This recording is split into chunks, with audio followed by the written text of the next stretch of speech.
नमस्कार, माउन्टेन समाचारमा स्वागत छ। म सिमरन गौतम र म सन्देश शेर्पा। सुरुमा अहिलेसम्मका मुख्य समाचार।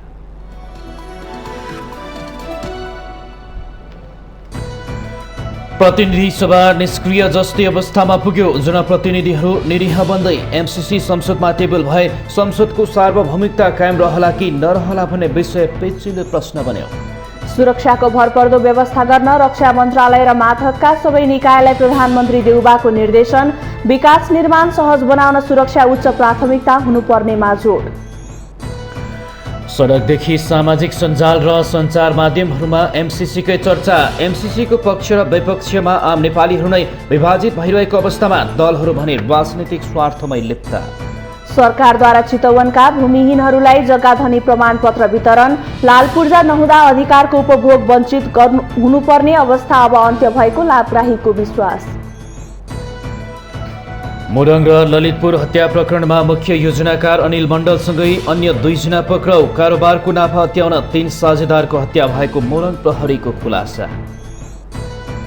रुसका राष्ट्रपति भ्लादिमिर पुटिन र चिनिया समकक्षी सी जिनपिङ बीच भेटवार्ता। आपसी व्यापार 200 अर्ब डलर पुर्याउने र युक्रेन सङ्कटका सम्बन्धमा छलफल। र 24औं हिउँदे ओलम्पिक खेलकुद औपचारिक रूपमा सुरु। फेब्रुअरी 20सम्म हुने हिउँदे ओलम्पिकमा 3000 खेलाडीले 15 विधाका 109वटा स्पर्धामा प्रतिस्पर्धा गर्ने।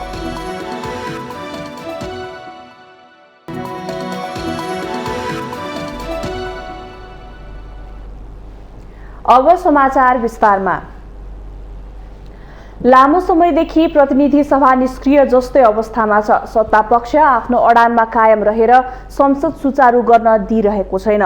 सरकार र सत्तारूढ दलहरूले संसदको अवरोध हटाउन ठोस पहल गरिरहेको देखिँदैन। यस्तो अवस्थामा सर्वत्र चर्चामा रहेको एमसीसी सम्झौता संसदमा टेबल भए जनप्रतिनिधिहरू सो विवेक प्रयोग गर्लान् वा पार्टीको व्हिप समक्ष निरीह बन्लान् भन्ने प्रश्न पेचिलो बन्दै गएको छ। प्रतिनिधि सभा अर्थात् संसद जनप्रतिनिधिहरूको साझा थलो हो। जनताबाट निर्वाचित जनप्रतिनिधिहरूको दायित्व भनेको यही प्रतिनिधि सभाबाट जनभावनालाई मुखारित गर्ने हो। तर विडम्बना भन्नुपर्छ, जनताको भावना उजागर हुनुपर्ने संघीय संसद लामो समयदेखि निष्क्रिय जस्तै छ। गत भदौ 23 गतेदेखि निरन्तर अवरुद्ध हुँदै आएको संसदको अवरोध तत्काल हट्ने सम्भावना पनि देखिँदैन। 14 जना सांसदमाथि भएको कारबाहीको विषय लिएर प्रमुख प्रतिपक्षी दल एमाले रुष्ट छ। सभामुखकै कारण एमाले फुटेको आरोप लगाउँदै आएको प्रतिपक्षी दल एमालेले पटक पटक संसद अवरुद्ध गर्दै आएको छ। एमालेको मागप्रति सरकार उदार हुन सकेको देखिँदैन। त्यति मात्र होइन, तत्कालीन ओली नेतृत्वको सरकारले संसद विघटन गर्दा प्रतिगमन भयो भनेर अदालत पुगेका दलहरूले अहिले सरकार सञ्चालन गरिरहेका छन्। तर उनीहरूले संसदलाई महत्त्व दिन भने सकेनन्। यी सबै परिदृश्य हेर्दा सरकार, सत्ता पक्ष र विपक्षी दलले संसदको अपहेलना गरेको भान हुन थालेको छ। प्रमुख प्रतिपक्षी दलका नेताहरूको असन्तुष्टि र सरकारको मौनताले संसद निरीह जस्तै बनेको छ। उसो त संसदीय प्रणालीमा विपक्षी भनेको नै जनताको भावना अभिव्यक्त गर्ने पहिलो जिम्मेवार दल हो। तर विपक्षी पनि आफ्नो राजनीतिक स्वार्थको घेरामा रुमलिएको छ। जनताको आवाज बोल्ने प्रतिनिधि सभा बैठक निरन्तर अनिश्चित बन्दा सरकार कानमा तेल हालेर बसेको छ। राजनीतिक दाउपेचको भुमरीमा फसेको प्रतिनिधि सभा बन्धक बनाइएको छ भन्दा फरक पर्दैन। मुलुककै ठूलो दल संसदको प्रतिपक्षमा छ। उसले उठाएका जायज मागमा सरकारले संवाद र छलफललाई घनीभूत रूपमा अघि बढाउनु पर्ने हो। तर सरकारले विपक्षी संघको संवादलाई औपचारिकतामा मात्रै सीमित राखेको छ। संघीय संरचना सञ्चालनका निमित्त थुप्रै कानून बनाउनु पर्ने काम बाँकी रहेको बेला दलहरू संसदीय दायित्व निर्वाह गर्न चुकिरहेका छन्। त्यसैले होला सार्वभौम संसदमा जनप्रतिनिधिहरू पार्टीका शीर्ष नेताको रबर स्ट्याम्प झैं बनेका छन्। त्यसैले जनप्रतिनिधिहरू सत्ता र पार्टी समक्ष निरीह भएको आरोप लाग्ने गरेको छ। आलोपालो गरी सरकार सञ्चालन गरिरहेका दलहरूले किन संसदलाई सत्ताको लाचार छाया बनाउन खोजेका छन्, यो आजको गम्भीर प्रश्न हो। अहिले सर्वत्र एमसीसीको विरोध भइरहेको छ। जनताले कुन राजनीतिक दलले के निर्णय लिन्छ भनेर चासोका साथ हेरेका छन्। दलहरूले एमसीसी संसदमा टेबल गरे मतदान गर्ने बेला जनप्रतिनिधिहरूले कस्तो कदम चाल्लान् भन्ने विषय पेचिलो बन्दै गएको छ। किनकि संविधानको मर्म, भावना, लोकतान्त्रिक मूल्य, मान्यता र संसदको मर्यादा कायम राख्ने काम जनप्रतिनिधिहरूबाट हुनुपर्छ भन्ने आम अपेक्षा छ। अन्यथा संसदको सर्वोच्चतामाथि नै प्रश्न उठ्नेछ। अर्कोतर्फ सांसदहरूको परीक्षाको घडी पनि आउँदैछ। आफ्नो विवेक र चेतनालाई संसदमा कसरी प्रयोग गर्छन् भन्ने बारे सर्वत्र चासोको विषय बनेको छ। यदि जनप्रतिनिधिहरूले नै लोकतान्त्रिक मूल्य, मान्यता र प्रजातान्त्रिक आचरण राख्न सकेनन् भने भोलि जनताको सवालको जवाफ दिन अप्ठ्यारो पर्नेछ।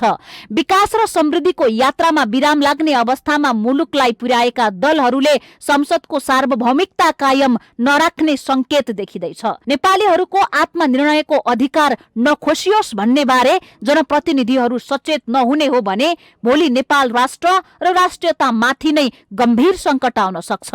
त्यसैले समयमै सचेत हुने कि अन्यथा समय घर्केपछि संसदमा हंगामा गरेर बाहुबल देखाउँदै अराजकता सिर्जना गर्ने कामले खास अर्थ नराख्न सक्छ। किनकि जनप्रतिनिधिहरूको काम संसदमा राष्ट्र, राष्ट्रियता, स्वाधीनता र जनताको हितमा बोल्ने र राज्यलाई झकझक्याउने हो भन्ने कुराको हेक्का राख्न जरुरी छ। माउन्टेन टेलिभिजन SD राजनीतिक ब्युरो। प्रधानमन्त्री शेरबहादुर देउवाले सुरक्षाको भरपर्दो व्यवस्था गर्न रक्षा मन्त्रालय र मातहतका सबै निकायलाई निर्देशन दिनुभएको छ। रक्षा मन्त्रालयको कार्यभार समेत सम्हाल्नु भएका प्रधानमन्त्री देउवाले सुरक्षा, सुशासन र विकासको पूर्व शर्त भएको उल्लेख गर्दै त्यसको भरपर्दो व्यवस्था गर्न सम्बन्धित सबै मन्त्रालय र निकायलाई निर्देशन दिनुभएको हो। शुक्रबार सिंहदरबार स्थित रक्षा मन्त्रालयको दोस्रो चौमासिक समीक्षा बैठकमा उहाँले विकास निर्माणको कामलाई सहज ढङ्गले अघि बढाउन पनि सुरक्षा जस्तो संवेदनशील विषयलाई उच्च प्राथमिकता दिनुपर्ने स्पष्ट पार्नुभयो। त्यस अवसरमा प्रधानमन्त्री देउवाले चालु आर्थिक वर्षको कार्यक्रम समयमै सम्पन्न गराउन सचेत गराउनु भएको रक्षा सचिव किरणराज शर्माले जानकारी दिनुभयो।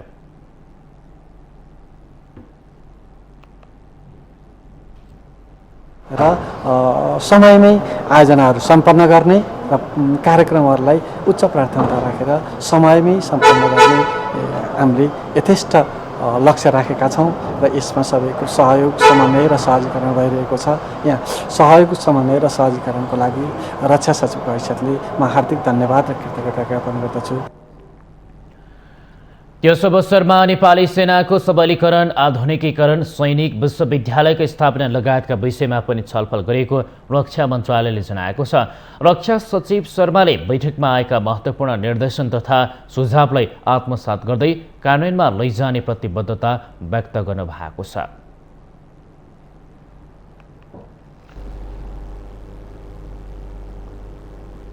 नेपाली राजनीतिमा एमसीसीको प्रसङ्ग नौलो होइन। विगतमा खासै चर्चा र विवादमा नआएको यो विषय अहिले सडकदेखि सामाजिक सञ्जाल र सञ्चार माध्यमहरूमा निकै चर्चित बनिरहेको छ।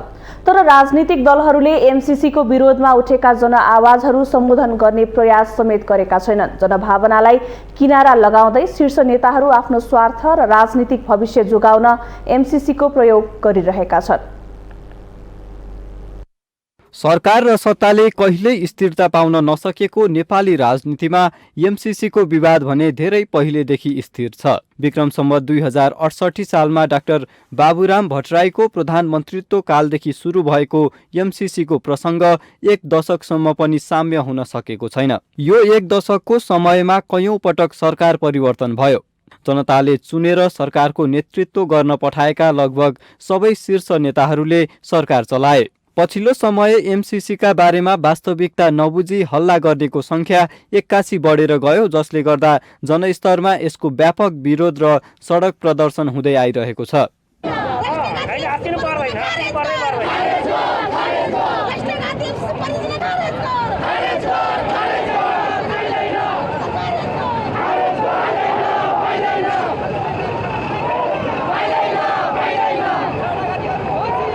विशेष गरी सत्ता सञ्चालन गरिरहेका दल तथा प्रमुख प्रतिपक्षी दल बाहेक हरेक ससाना दलहरूले एकल तथा संयुक्त जनप्रदर्शन गरिरहेका छन्। विज्ञता हासिल गरेका हुन् या अनभिज्ञ सर्वसाधारण। अहिले एमसीसी नेपालका लागि घातक छ भन्ने छाप धेरैजसोको मनस्पटलमा गडेर बसेको छ। जनताले चुनेर संसदमा पठाएका जनप्रतिनिधिहरूको काँधमा एमसीसी पारित गर्ने वा नगर्ने जिम्मेवारी छ। तर राजनीतिक दलका शीर्ष नेतृत्वहरूले एमसीसीका विषयमा जनआवाजको सम्बोधन गर्नु जरुरी देखेका छैनन्। नेपाली कांग्रेसका नेता श्याम घिमिरे एमसीसीका बारेमा अहिले सडकमा देखिएका जनविरोधका आवाजहरू वास्तविक नभई प्रायोजित भएको ठोकुवा गर्नुहुन्छ। अरे यो जनमत निर्माण गर्ने काम त तपाईँलाई के गर्दो रहेछ भने राजनीतिक शक्तिहरूले गर्दा रहेछन्, अन्तर्राष्ट्रिय शक्तिहरूले गर्दा रहेछन्, तपाईँलाई चाहिँ सञ्चार माध्यमहरूले गर्दा रहेछन् र त्यो ढङ्गको जनमत निर्माण भएको। अब अहिले पनि जनमतको परीक्षण गर्ने कुरा के हो? हाम्रो अन्तर्राष्ट्रिय प्र्याक्टिस जस्तो कुनै समस्या आयो भनेदेखि जनमत सङ्ग्रह गर्ने प्र्याक्टिस त छैन। सडकमा निस्किएको 200-400 को जुलुसलाई हेरेर जनमतलाई मूल्याङ्कन गर्ने हो कि त्यो प्रायोजित हो? प्रायोजित हो। एमसीसीको विरोध गर्नुपर्ने कारण के? कुन कुन मुद्दामा राष्ट्रघात भयो त्यो कसले भनेछ? पक्कै पनि सडकमा देखिएको विरोधलाई सम्पूर्ण जनताको वास्तविक भावनाका रूपमा समेट्न मिल्दैन। तर विगत केही समयबाट सडकदेखि प्रायजसो सबै सञ्चार माध्यम र सामाजिक सञ्जालमा देखिएको एमसीसीको विरोधलाई सामान्य रूपमा लिन पनि मिल्दैन। यदि सडकको आवाज कसैबाट प्रायोजित नै हो भने पनि एमसीसीको वास्तविकता जनता सामु खुलाउन राजनीतिक दलहरू कहिल्यै तयार भएका छैनन्। राजनीतिक विश्लेषक डाक्टर राजेन्द्र चापागाई अहिले सडकमा देखिएको विरोधलाई सम्पूर्ण जनताको भावना मान्न सकिने या नसकिने भन्ने विषयमा प्रष्ट हुन आवश्यक ठान्नुहुन्छ। जनमत भनेको अहिले बजारमा चलिरहेको एउटा हल्लाले त्यो नै पुरा जनमत हो भन्ने किसिमले नै हामीले निर्कल गर्न त हुँदैन, मलाई त्यो लाग्दैन। र पनि बाहिर बजारको चर्चा परिचर्चा सुन्दाखेरि बहुमत चाहिँ एमसीसी लागू नगर्दा हुन्छ भन्ने पक्षमा देखिएको छ। राष्ट्रले पनि अन्तर्राष्ट्रिय मञ्चमा एउटा व्यक्ति स्तरको हैसियत राख्ने गर्दछ र राष्ट्रले एउटा निर्णय लिनु पर्छ।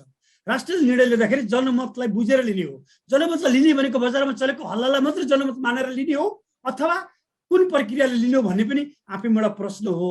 जनताको विचार र भावनाबाट पूर्णतः विमुख भई कुनै विषयमा धारणा बनाउने वा पार्टीगत स्वार्थका आधारमा निर्णय गर्ने प्रवृत्ति नेपाली राजनीतिमा नौलो होइन। एमसीसीको विषयमा पनि सोही मान्यताले निरन्तरता पाएको मात्र हो। अहिले शीर्ष दलहरूमा जनभावनाको कदर भन्दा पनि एमसीसीसँग प्रत्यक्ष सरोकार राख्ने राष्ट्रप्रतिको वफादारीताले महत्त्व पाएको प्रष्ट देखिन्छ। आफू सरकारमा रहँदा गरेका निर्णयहरूप्रति वफादारीता देखाउन पनि नेताहरू एमसीसी पास गराउन भरपूर प्रयास गरिरहेका छन्। माउन्टेन टेलिभिजन एचडीका लागि सुजन चालिसेको रिपोर्ट। शुक्रबार लुम्बिनी प्रदेशसभा स्थापना भएको 4 वर्ष पुरा भएको छ। कोरोना संक्रमण जोखिमका कारण यस वर्षको स्थापना दिवस भर्चुअल रूपमा मनाइएको प्रदेशसभा सचिवालयले जनाएको छ। प्रदेशसभाले 4 वर्ष अवधिमा 67वटा कानुन बनाएको छ। प्रदेशसभा स्थापनादेखि 9 अधिवेशनसम्म दर्ता भएका 74 विधेयकमध्ये 2 विधेयक वैश्यगत समितिमा र एउटा प्रदेशसभा सचिवालयमा विचाराधीन अवस्थामा छन्। प्रदेशसभाले 3 वर्षपछि 2/3 बहुमतका आधारमा प्रदेशको स्थायी राजधानी तोक्न र नामाकरण गर्न भने सफल भएको छ। राजधानी र नामाकरणको निर्णय, सभाबाट 2वटा सरकारको निर्माण, 4 नीति तथा कार्यक्रमहरू र 6वटा बजेटमाथिको छलफल र 5वटा बजेट पारित र विभिन्न संसदीय समितिको अनुगमन र निर्देशन, मलेपका 2वटा प्रतिवेदन उप सार्वजनिक लेखा समितिमा छलफल, सदनमा शून्य समय र विशेष समयमा जनसरोकारका विषयहरूमा सरकारका ध्यान आकर्षण जस्ता क्रियाकलापहरू सदनका महत्त्वपूर्ण कार्यहरू हुन्। स्थापना दिवसको अवसरमा भर्चुअल रूपमा सम्बोधन गर्दै लुम्बिनी प्रदेशका प्रदेश प्रमुख अमिक शेरचनले ऐन कानुन बनाउने प्रदेशसभालाई अन्यलमा नराख्न र सुचारू गर्न आग्रह गर्नु भएको छ। धेरै कुराहरू अधुरो छन् कि अधुरो कुराहरूलाई पुरा गर्न सक्छौँ। ऐन कानुनै निर्माण हुन नसकेमा ती सबै छताछुल्लो भएर अधुरो भएर रहन्छ। यस्तो स्थिति हुन नदिनको लागि हामीले प्रदेश सभालाई सुचारू गर्नु जरुरी छ। यस्तै मुख्यमन्त्री कुलप्रसाद केसीले सरकार प्रदेशका जनताको भावना र प्रदेशको विकासमा प्रतिबद्ध रहेको बताउनु भयो। सभाले आफ्नो परिपक्वता मात्र देखाएको छैन, नेपालको संविधानले प्रदत्त अधिकारहरूलाई सुव्यवस्थित गरेर उदाहरणीय काम पनि गरेको छ र नेपालको प्रणालीमा सबैभन्दा सुदृढ ढङ्गले लाने जमर्कोमा पनि लुम्बिनी प्रदेशले कहीँ पनि आफ्नो संसदीय प्रणालीलाई, आफ्नो प्रदेश सभाको गौरवलाई, आफ्नो प्रदेश सभाको भूमिकालाई उच्च रूपले मूल्याङ्कन गर्ने अवधिकै रूपबाट जो स्थापित गरेको छ यसको म सराहना पनि व्यक्त गर्न चाहन्छु। स्थापना दिवसको अवसरमा प्रदेशका 12 जिल्लाका माध्यमिक विद्यालयमा सङ्घीयता कार्यान्वयनमा प्रदेश सभाको भूमिका विषयक निबन्ध प्रतियोगिता समेत आयोजना गरिएको थियो।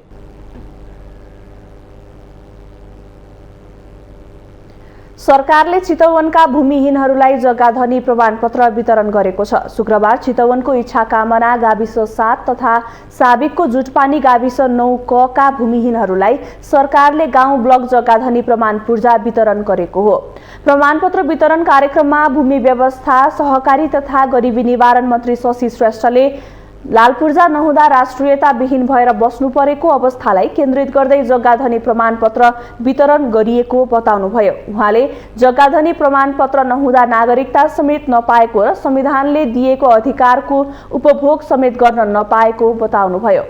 67 सालसम्म नापी भएर त्यो पोका ध्यान दिनुहोस् दिदीबहिनीहरू है, तपाईहरूको त्यो लालपूर्जाको पोका जो जग्गा नापी लालपूर्जा भन जग्गा नापी गरेर भएको चाहिँ कागजपत्रको पोका त थन्केर बस्या रहेछ यीको हकमा पनि।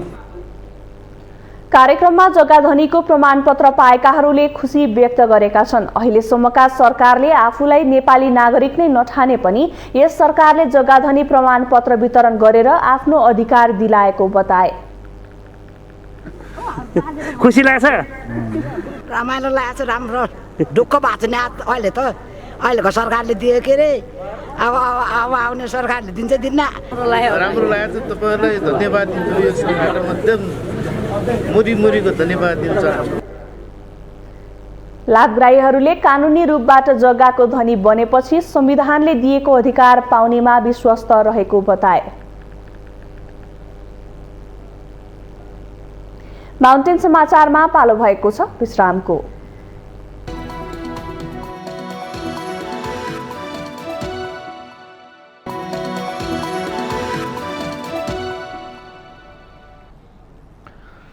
विश्रामपछि स्वागत छ। अब बाँकी समाचार।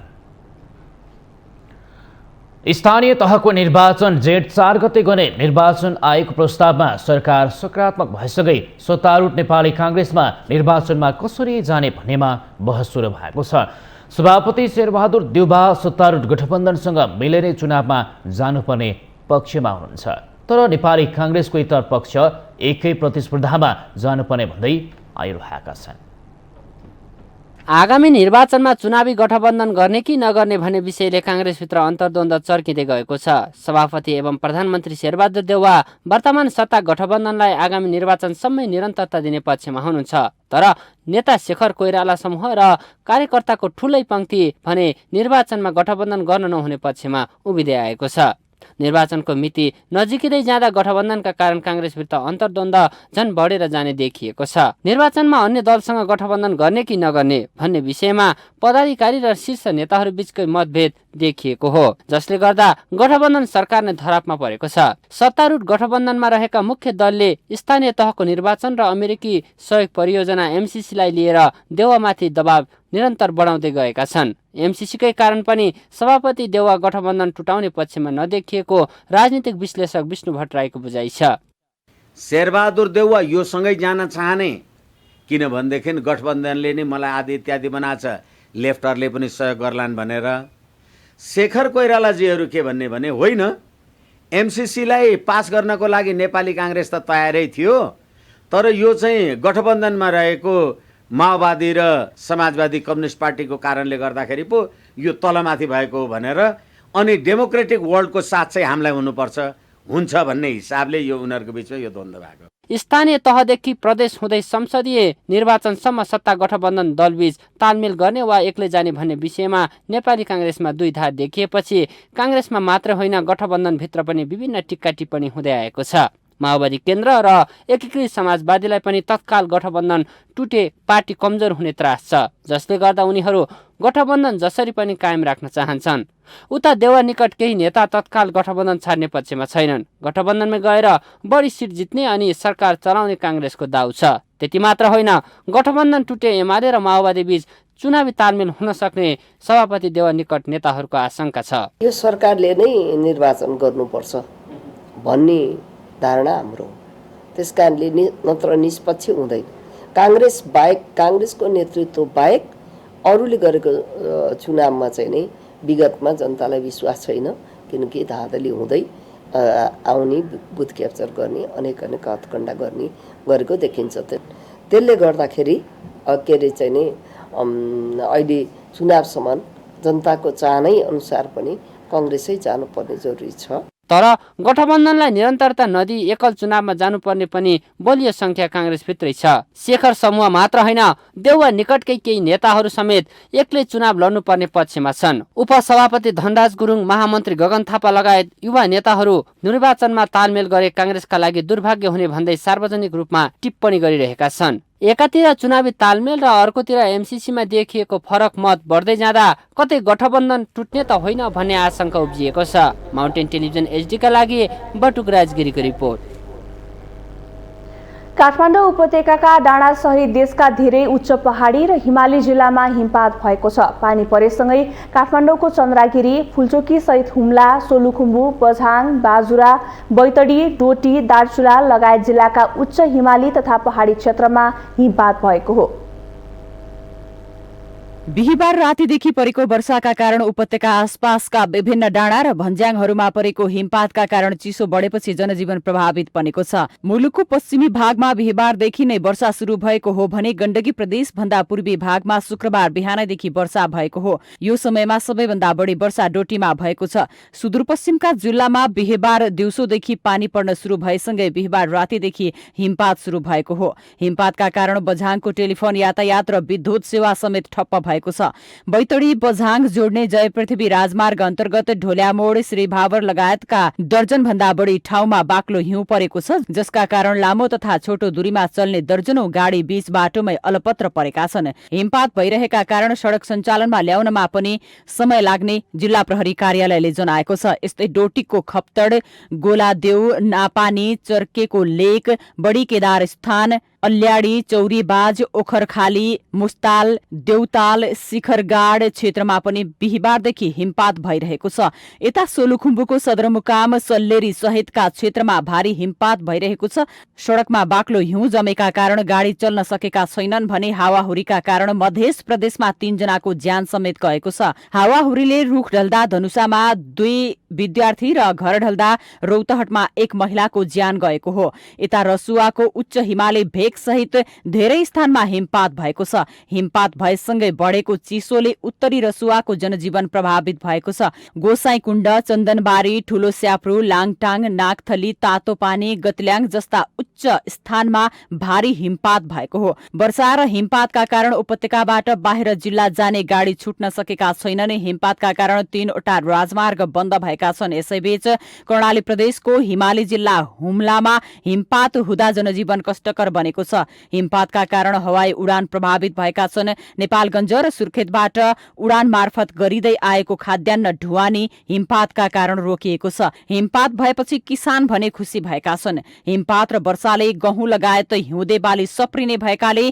किसान खुसी भएका हुन्। उता रुकुमपूर्वमा पुनः हिमपात भएपछि जनजीवन प्रभावित भएको छ। पहिले परेको हिउँ पूर्ण रूपमा बिलाउन नपाउँदै बिहिबार रातिदेखि पुनः हिमपात भएको हो। हिमपातले लेकाली बस्ती ताम्य भएका छन्। हिमपातसँगै अत्यधिक चिसो बढेको छ। यस्तै दोलखाको कालिन्चोकमा पनि भारी हिमपात भएको छ। सुदूरपश्चिममा अहिलेसम्म तेस्रो पटक हिमपात भएको हो। यसअघि माघ दोस्रो हप्ता र गएको पुषमा पनि सुदूरपश्चिमका उच्च पहाडी तथा हिमाली जिल्लामा हिमपात भएको थियो। हिमपातसँगै चिसोले देशभरको जनजीवन कष्टकर बनेको छ। हरेक वर्ष फेब्रुअरी 4 विश्व क्यान्सर दिवस मनाउने गरिन्छ। विश्व क्यान्सर दिवस क्यान्सरबारे चेतना जगाउन, यसको रोकथाम तथा उपचारलाई प्रोत्साहित गर्न विश्वभरि नै क्यान्सर दिवस मनाउन थालिएको हो। नेपालमा वर्षेनी 15,000 भन्दा धेरैको क्यान्सरका कारण मृत्यु हुने सरकारी तथ्याङ्क छ।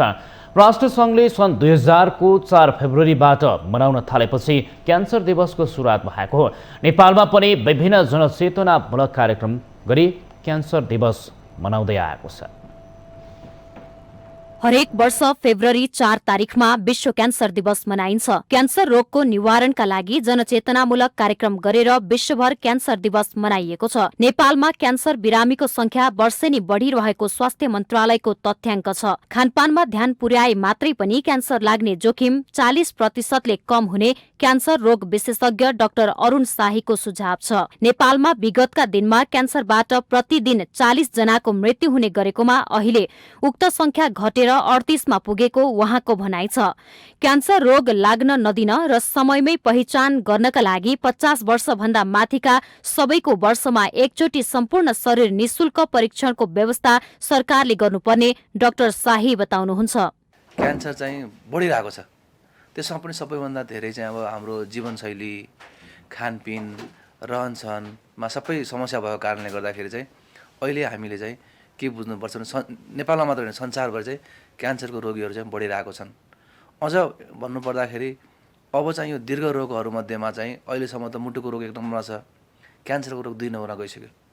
अबको 10 वर्षपछि मलाई लाग्छ क्यान्सर रोगले चाहिँ सबैभन्दा बढीलाई ज्यान लिने चाहिँ क्यान्सर रोगै हुन्छ। सबै मान्छेलाई चाहिँ 50 वर्ष पुगिसकेपछि वर्षमा एकचोटि फ्री गर्ने चाहिँ व्यवस्था गरिदियो भनेपछि मलाई लाग्छ हामीले धेरै क्यान्सर बाहेकका अरू दीर्घ रोगलाई पनि समयमै हामीले पहिचान गर्न सक्छौँ।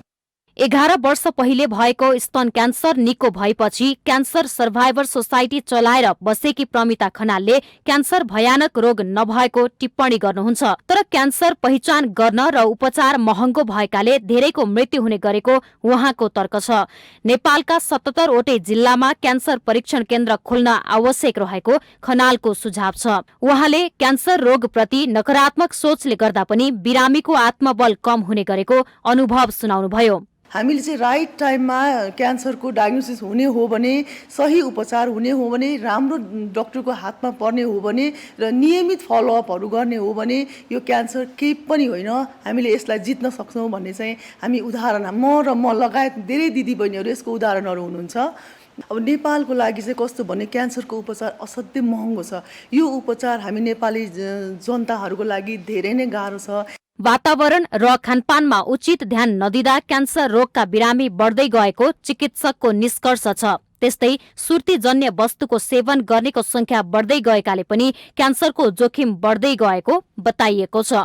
त्यसैले क्यान्सर रोगको निवारणका लागि स्वयं आफै पनि सचेत हुन आवश्यक छ र सरकारले पनि यसतर्फ ध्यान दिन जरुरी छ।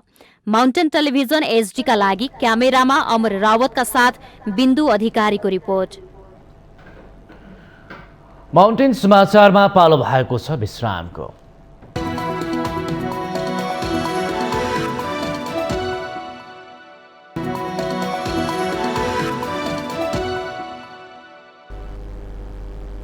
विश्रामपछि स्वागत छ। अब बाँकी समाचार।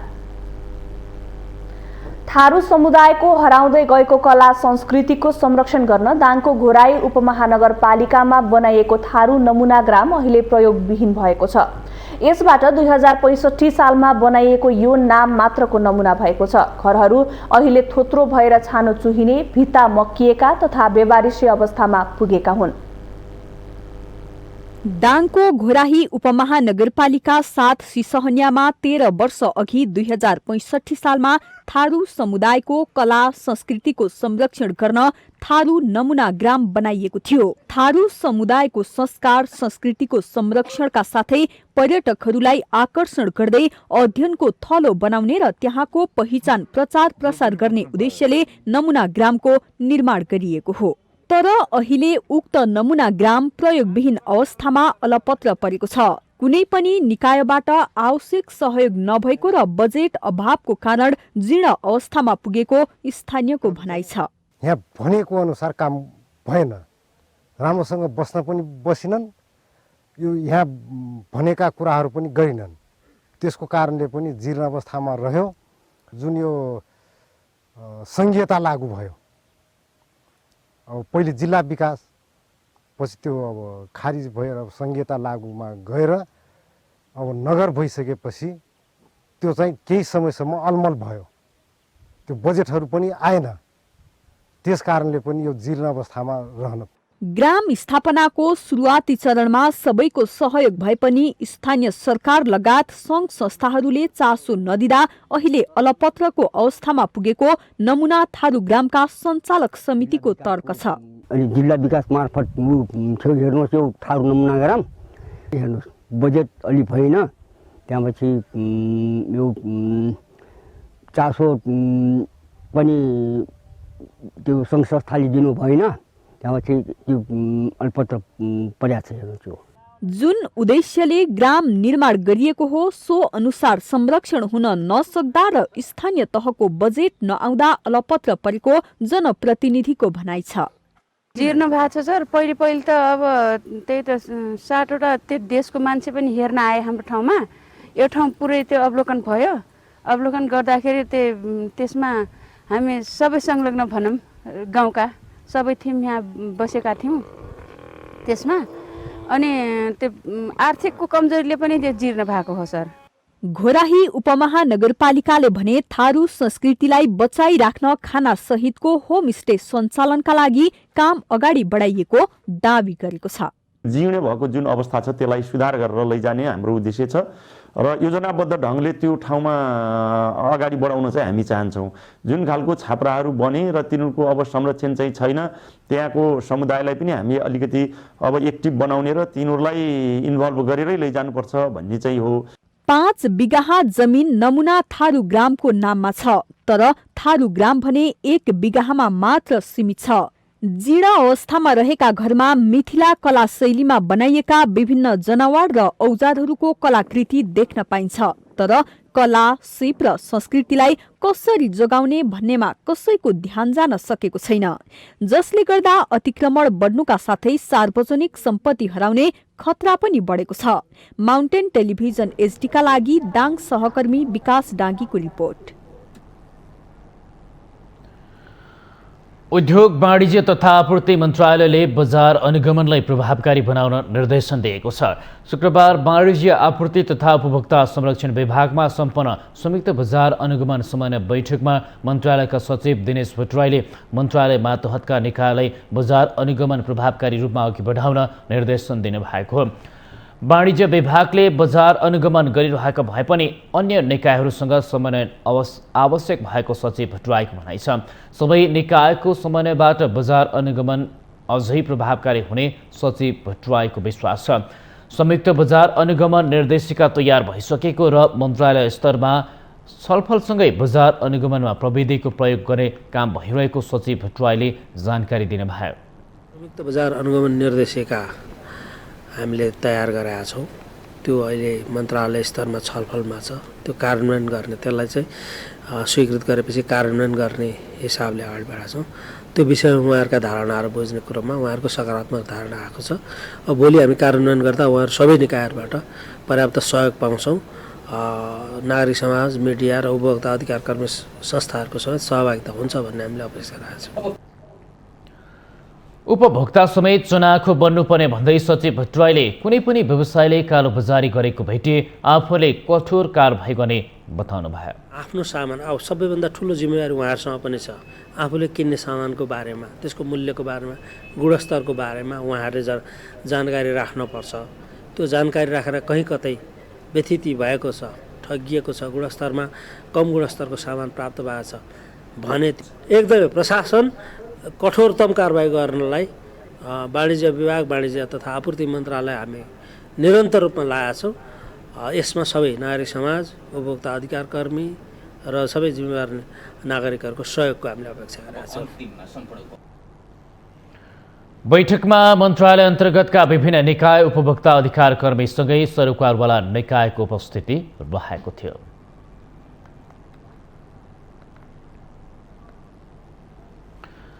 हामीसँग आर्थिक, अन्तर्राष्ट्रिय र खेल समाचार बाँकी नै छन्। माउन्टेन समाचारमा फेरि पालो भएको छ विश्रामको।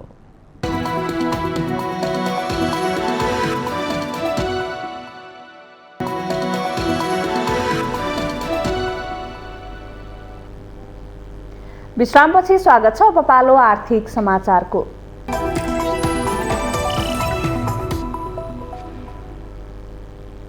यो साता शेयर बजार मापक नेप्से परिसूचक 106.82 अङ्कले बढेको छ। साताको अन्तिम कारोबारको दिन बिहिबार नेप्से परिसूचक 151.61 अङ्कले गिरावट आए पनि समग्रमा 106.82 अङ्कले बढेको हो। यो साता 4 दिन कारोबार भएको नेप्से परिसूचक 2 दिन बजार ओह्रालो लाग्दा 2 दिन भने वृद्धि भयो। 4 दिनको कारोबारमा नेप्से परिसूचक 106.82 अङ्कले बढेर 2876.74 बिन्दुमा पुगेको छ। अघिल्लो साता 151.61 अङ्कले गिरावट आएको नेप्से परिसूचक यो साता भने 106.82 अङ्कले वृद्धि भएको छ। पहिलो कारोबारको दिन आइतबार नेप्से परिसूचक 105.55 अङ्क बढेर 2885.53 बिन्दुमा पुगेको थियो। सोमबार 13 अङ्कले गिरावट आएको नेप्से परिसूचक मङ्गलबार भने 19.29 अङ्कले बढेर 2891.34 बिन्दुमा पुगेको थियो। मङ्गलबार कारोबारमा आएका 223 कम्पनीको 1,21,67,605 किता शेयर 6,57,48,42,418 रुपैयाँ बराबरको खरिद बिक्री भएको थियो। सोमबार 5,15,00,00,000 रुपैयाँको शेयर कारोबार भएको थियो। बिहिबार कारोबारमा आएका 224 कम्पनीको 1,57,80,713 किता शेयर 8,61,21,74,162 रुपैयाँ बराबरको कारोबार भएको छ। पछिल्लो एक सातामा नेप्से परिसूचकसँगै लगानीकर्ताको सम्पत्तिमा पनि वृद्धि भएको छ। गत साता 2,13,90,00,000 रुपैयाँले गिरावट आएको लगानीकर्ताको सम्पत्ति यो साता भने 1,36,74,00,000 रुपैयाँले वृद्धि भएको छ।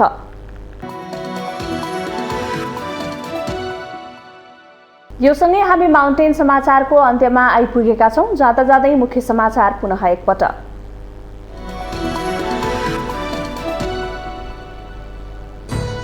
प्रतिनिधि सभा निष्क्रिय जस्तै अवस्थामा पुग्यो। जनप्रतिनिधिहरू निरीह बन्दै एमसीसी संसदमा टेबल भई संसदको सार्वभौमिकता कायम रहला कि नरहला भन्ने विषय पेचिलो प्रश्न बन्यो। सुरक्षाको भरपर्दो व्यवस्था गर्न रक्षा मन्त्रालय र मातहतका सबै निकायलाई प्रधानमन्त्री देउबाको निर्देशन। विकास निर्माण सहज बनाउन सुरक्षा उच्च प्राथमिकता हुनुपर्नेमा जोड। सडकदेखि सामाजिक सञ्जाल र सञ्चार माध्यमहरूमा एमसीसीकै चर्चा। एमसीसीको पक्ष र विपक्षमा आम नेपालीहरू नै विभाजित भइरहेको अवस्था। दलहरू भने राजनीतिक स्वार्थमै लिप्त। सरकारद्वारा चितवनका भूमिहीनहरूलाई जग्गा धनी प्रमाणपत्र वितरण। लाल पूर्जा नहुँदा अधिकारको उपभोगबाट वञ्चित हुनुपर्ने अवस्था अब अन्त्य भएको लाभग्राहीको विश्वास। मोरङ र ललितपुर हत्या प्रकरणमा मुख्य योजनाकार अनिल मण्डलसँगै अरू 2 जना पक्राउ। कारोबारको नाफा हत्याउन 3 साझेदारको हत्या भएको मोरङ प्रहरीको खुलासा। रुसका राष्ट्रपति भ्लादिमिर पुटिन र चिनिया समकक्षी सी जिनपिङ बीच भेटवार्ता। आपसी व्यापार 200 अर्ब डलर पुर्याउने र युक्रेन सङ्कटका सम्बन्धमा छलफल। र 24औं हिउँदे ओलम्पिक खेलकुद औपचारिक रूपमा सुरु। फेब्रुअरी 20 सम्म हुने हिउँदे ओलम्पिकमा 3000 खेलाडीले 15 विधाका 109वटा स्पर्धामा प्रतिस्पर्धा गर्ने।